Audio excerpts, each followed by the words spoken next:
ठीक है। हमने एक टेस्ट ट्यूब ली, टेस्ट ट्यूब को लेने के बाद में हमने जर्मिनेटिंग सीड्स लिए और उसका सीड कोट निकाल दिया, क्योंकि इफ इनकेस कभी कभी ऐसा होता है कि सीड कोट के अंदर थोड़ा सा ऑक्सीजन रह जाता है, तो हम एनारोबिक रेस्पिरेशन को प्रूव कर रहे हैं।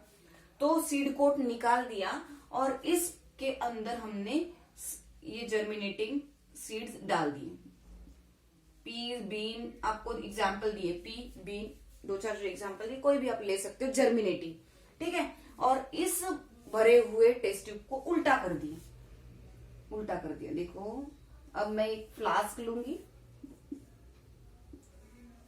ये फ्लास्क लिया और इस टेस्ट ट्यूब को ऐसे थंब, जैसे ये टेस्ट ट्यूब है, ठीक है, इसके अंदर मैंने मर्क्यूरी डाल दिया, इसके अंदर मैंने जर्मिनेटिंग सीड डाल दिया, ये ढक्कन है। इस ढक्कन को मैं ऐसे पकड़ूंगी और ऐसे उल्टा करके इस फ्लास्क में ऐसे रख दूंगी, तो ये टेस्ट ट्यूब हो गई उल्टी, ये टेस्ट ट्यूब हो गई उल्टी। ठीक है। अब सीड जो होते हैं वो मर्क्यूरी से हल्के होते हैं, सीड जो होते हैं वो मर्क्यूरी से हल्के होते हैं, तो सीड्स यहाँ पे आके ऊपर की तरह रह जाएंगे जगह पे, और मर्क्यूरी यहाँ पे भरा हुआ है, ये नीचे मर्क्यूरी है और ऊपर जर्मिनेटिंग सीड्स है, ऊपर जर्मिनेटिंग सीड्स है। ठीक है। अब क्या किया गया, मर्क्यूरी को हमने पहले क्या लिया, टेस्ट ट्यूब में मर्क्यूरी लिया, उसके बाद में जर्मिनेटिंग सीड ली। ठीक है। उस टेस्ट ट्यूब को ऐसे उठाया मैंने, जो सीधी थी उसको ऐसे ऊपर थंब रखा और थंब रख के ऐसा उल्टा कर दिया, इन्वर्टेड कर दिया, और इन्वर्टेड करके ऐसे फ्लास्क के अंदर रख दिया। अब शुरुआत में इसमें कोई भी चेंजेस नहीं आएंगे, शुरुआत में इसमें कोई भी चेंजेस नहीं आएंगे। जब ये जर्मिनेटिंग सीड रेस्पिरेशन की प्रोसेस स्टार्ट कर देंगे, जर्मिनेशन का प्रोसेस स्टार्ट कर देंगे, रेस्पिरेशन, क्योंकि ये भी रेस्पायर होते हैं ना। ओके, तो उस टाइम ये जो टेस्ट ट्यूब है इसमें एक गैस बन जाएंगी। ये यहाँ पे आपको पता है मर्क्यूरी है, और ये जर्मिनेटिंग सीड्स यहाँ पे नीचे आ जाएंगे थोड़े लोअर पोजीशन में, और यहाँ पे CO2 गैस बन जाएगी, CO2 गैस बन जाएगी। क्यों बनी, क्योंकि जर्मिनेटिंग सीड ने, जर्मिनेशन जब की प्रोसेस स्टार्ट हो रही है, रेस्पिरेशन की प्रोसेस स्टार्ट हो रही है जर्मिनेटिंग सीड में, तब CO2 गैस एक्सेल हुआ, और CO2 गैस सबसे हल्का होता है, सबसे हल्का, मतलब मर्क्यूरी से भी हल्के सीड्स है, इसीलिए सीड्स ने ऊपर की पोजीशन ले ली। ठीक है। अब सीड, जर्मिनेटिंग सीड जब रेस्पिरेशन की प्रोसेस स्टार्ट कर रहे हैं, तो उन्होंने भी एक्सेलेशन स्टार्ट किया, तो उन्होंने क्या एक्सेल किया, कार्बन डाइऑक्साइड, और कार्बन डाइऑक्साइड हल्का गैस है, तो इसलिए वो सीड्स के ऊपर जाके सेटल, गैस की एक लेयर बन गई ऊपर। जब ये लेयर बनी तो हमने इसे फिर से सीधा किया, और इसमें हमने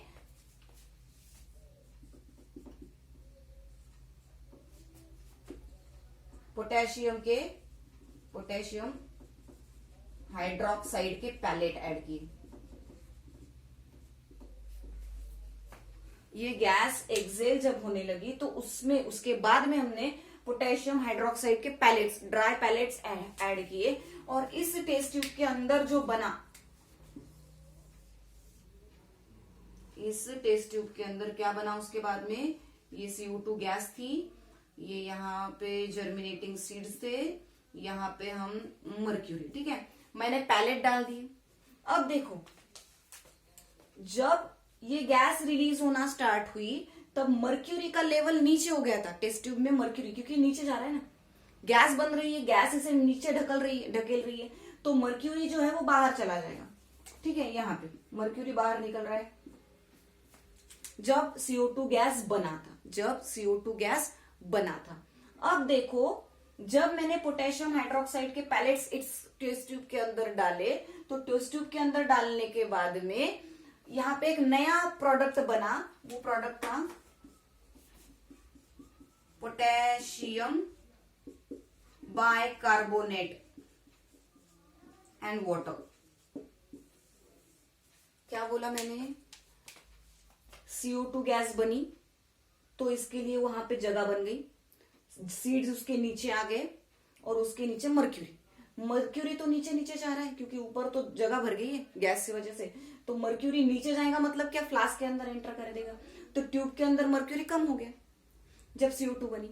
अब मैंने क्या किया, अब इसके अंदर मैं पोटेशियम हाइड्रोक्साइड के पैलेट ऐड करूंगी।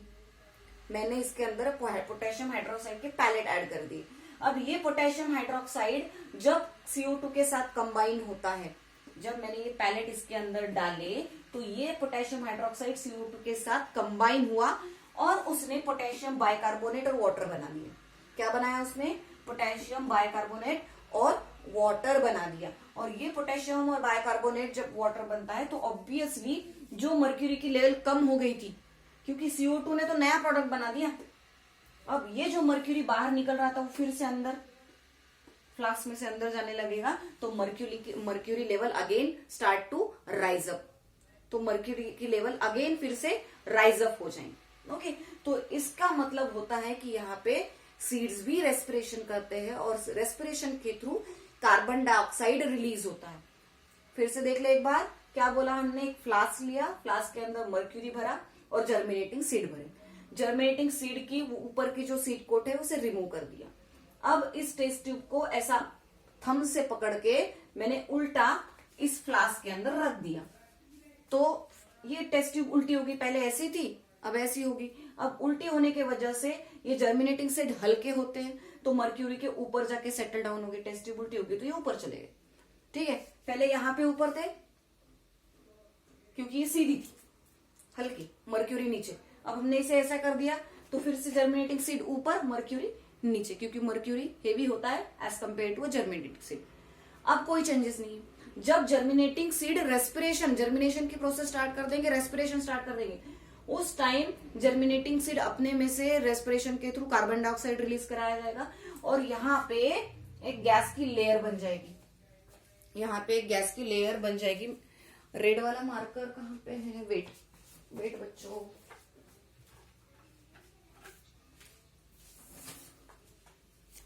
देखो यहाँ पे गैस की लेयर बन गई लाइक दिस, रेड से मैंने डिनोट की। अब ये जो लेयर बन गई, लेयर की वजह से ये जो जर्मिनेटिंग से ये हल्का होता है, CO2 गैस सबसे हल्का होता है, तो ये ऊपर चला गया, उसके नीचे जर्मिनेटिंग से, उसके नीचे मर्क्यूरी, तो इस मर्क्यूरी की लेवल ये नीचे नीचे आ रहा है क्योंकि इसके ऊपर तो गैस भर रही है, तो ये मर्क्यूरी इसमें से टेस्ट ट्यूब में से इसे बाहर निकलना स्टार्ट कर देगा फ्लास्क। अब मैंने उसके अंदर पोटेशियम हाइड्रोक्साइड के पैलेट डाल दिए। ये पोटेशियम हाइड्रोक्साइड जब CO2 के साथ कंबाइन होता है, जब CO2 के साथ कंबाइन होता है तो एक नया प्रोडक्ट बनाता है, पोटेशियम बाइकार्बोनेट एंड वाटर। अब इसने जब पोटेशियम बाइकार्बोनेट बना दिया तो कार्बन डाइऑक्साइड डिसॉल्व हो गया और नया प्रोडक्ट बना और मर्क्यूरी फिर से अंदर जाने लगा, मर्क्यूरी का लेवल बढ़ गया। इसका मतलब होता है कि एनारोबिक रेस्पिरेशन में कार्बन डाइऑक्साइड रिलीज होता है, एनारोबिक रेस्पिरेशन में कार्बन डाइऑक्साइड रिलीज होता है। ये हमारा सेकेंड एक्सपेरिमेंट है जो एनारोबिक रेस्पिरेशन को प्रूव करता है। ठीक है, अब देखो आपको एक नया टर्मिनोलॉजी दिया है, रेस्पिरेटरी कॉन्शिएंट।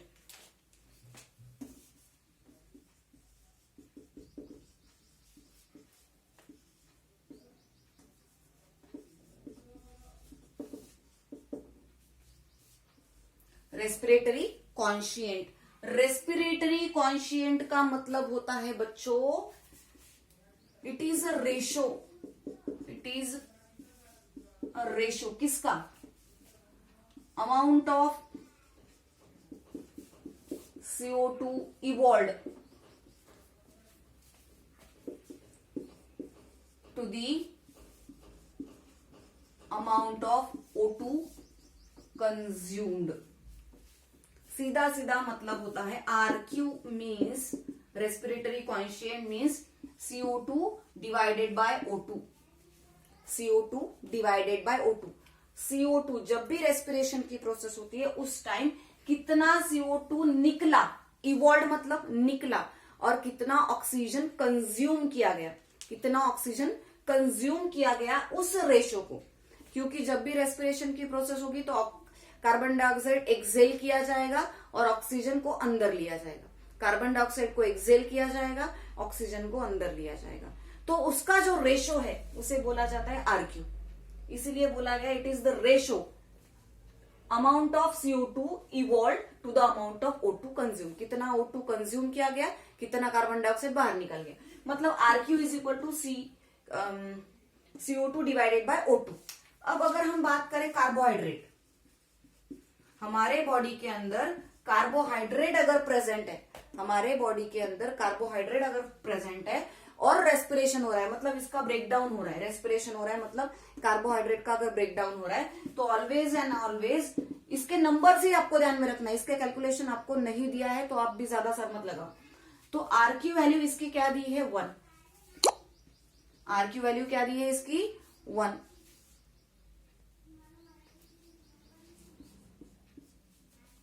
RQ वैल्यू 1 है, मतलब amount of CO2 evolved and amount of O2 consume ये सेम है। Amount of CO2 evolved and amount of O2 consume ये सेम है, मतलब जितना CO2 एक्सेल किया जाए उतना ही ऑक्सीजन अंदर लिया जाएगा, तो ये सेम रहेगा। तो इसकी वजह से इसकी RQ वैल्यू आपको कितनी दी है 1 दी है। देन फैट्स,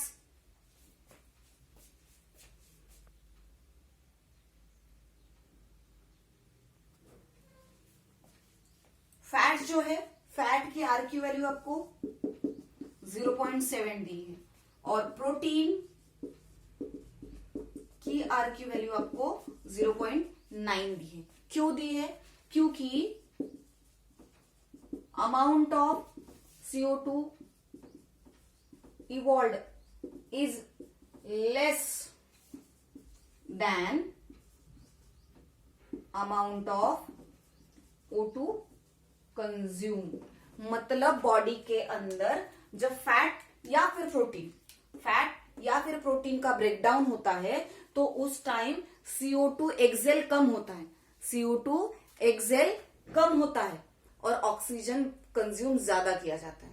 मतलब जब हमारे बॉडी के अंदर फैट्स और प्रोटीन का ब्रेकडाउन होगा तो उस टाइम कार्बन डाइऑक्साइड एक्सेल कम किया जाएगा और ऑक्सीजन अंदर ज्यादा लिया जाएगा। Amount of CO2 evolve is less than amount of O2 consume. तो इसकी वैल्यू आपको निकालनी नहीं है, डायरेक्टली आपके बुक में दी है।